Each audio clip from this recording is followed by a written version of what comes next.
Example इसमें पढ़ेंगे और डिटरमिनेंट्स के प्रॉपर्टीज पढ़ेंगे। और याद रखिए ये प्रॉपर्टीज काफी इजी है। इसमें आपसे बस एक रिक्वेस्ट है कि आप बस जैसे मैं समझा रहा हूँ और जैसे जो प्रॉपर्टीज है बस उसको वैसे ही एज इट इज दिमाग में रखिएगा, उसको मोल्ड करके या अपने तरीके से समझने की जरूरत नहीं है।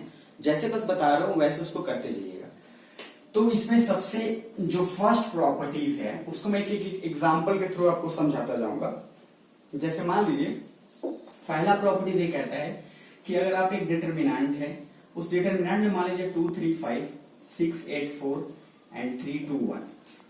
इस डिटरमिनेंट में आप कोई भी रो या कोई भी कॉलम अगर इंटरचेंज करते हैं तो उससे वैल्यू पे कोई असर नहीं पड़ेगा। मतलब सभी के सभी को हम इंटरचेंज कर रहे हैं। कैसे समझिएगा, अगर हमने रो को कन्वर्ट कर दिया कॉलम में, देखिए ये क्या है R1, तो रो 1 में क्या क्या कौन कौन से एलिमेंट है 2 3 5, तो इस रो को हमने कन्वर्ट कर दिया कॉलम्स में। मतलब हम कन्वर्ट करके इसको ऐसे लिख रहे हैं 2 3 5 है तो 2 3 5। फिर नेक्स्ट जो आपका सेकंड रो है 6 8 4, फिर हमने यहां लिख दिया 6 8 4। फिर थर्ड रो क्या है 3 2 1, फिर हमने इसको क्या लिख दिया 3 2 1। अगर आप पूरे रो को कॉलम्स में कन्वर्ट कर देते हैं या कॉलम्स को रो में कन्वर्ट कर देते हैं, सारे किसी एक दो को नहीं, मतलब पूरे के पूरे को अगर आप जब इंटरचेंज कर रहे हैं तो पूरा, अगर रो को इंटरचेंज पूरी रो को कॉलम में इंटरचेंज कर दिया आपने, तो जो वैल्यू इसकी आएगी वही वैल्यू इसकी आएगी। मतलब अगर इसको आपने सॉल्व किया और इसकी वैल्यू 8 आई तो इसकी भी वैल्यू 8 आएगी। ये आपकी फर्स्ट प्रॉपर्टीज है, please mind it. Second properties जो है वो बहुत इंटरेस्टिंग है। इंटरेस्टिंग क्या है कि अगर कोई भी दो रो या कॉलम्स, यहाँ पे दो रो या कॉलम्स की ही बात हो रही है, अगर आइडेंटिकल हो तो उसकी वैल्यू 0 हो जाएगी। मैं क्या बोल रहा हूँ फिर से एग्जांपल समझाता हूँ। मान लीजिए मैंने यहाँ लिखा 3 2 3, यहाँ 5 8 3, यहाँ लिखा फिर 3 2 3। समझिएगा ध्यान से, इसमें देखिए R1 और R2 क्या है, आइडेंटिकल है। आइडेंटिकल मतलब सेम एलिमेंट्स हैं।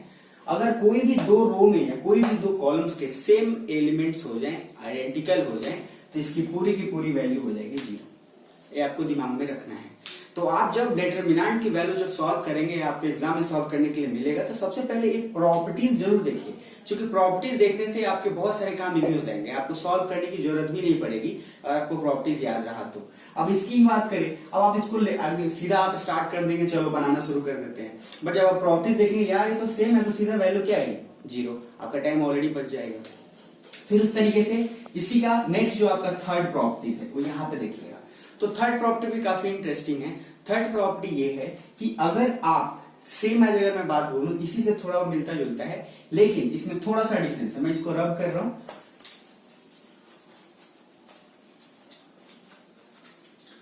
तो जो आपका थर्ड प्रॉपर्टी है वो थर्ड प्रॉपर्टी कुछ यूं है।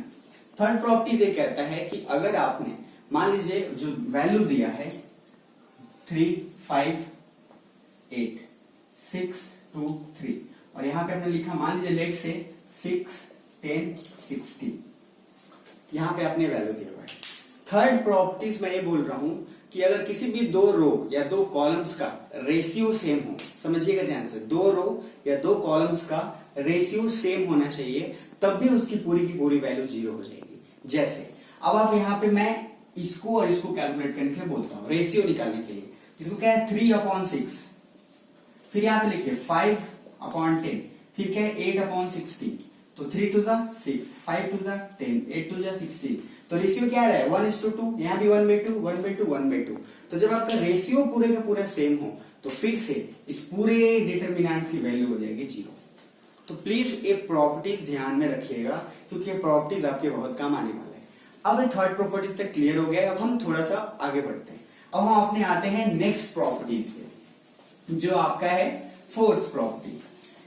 अब फोर्थ प्रॉपर्टीज थोड़ा और इससे भी इजी है। फोर्थ प्रॉपर्टीज में सिंपल सी बात यह है कि अगर आपको डिटरमिनेंट कोई भी दिया हुआ है 5 6 8 3 2 9 5 4 2, इसके साथ आप कोई भी एक कांस्टेंट p या k व्हाटएवर कोई भी कांस्टेंट लगाते हैं, तो इसका मीनिंग एक ही है कि जो आपकी वैल्यू आएगी उस वैल्यू से ये पर्टिकुलर p मल्टीप्लाई हो जाएगा, और दूसरा इसका कोई इसमें रोल नहीं।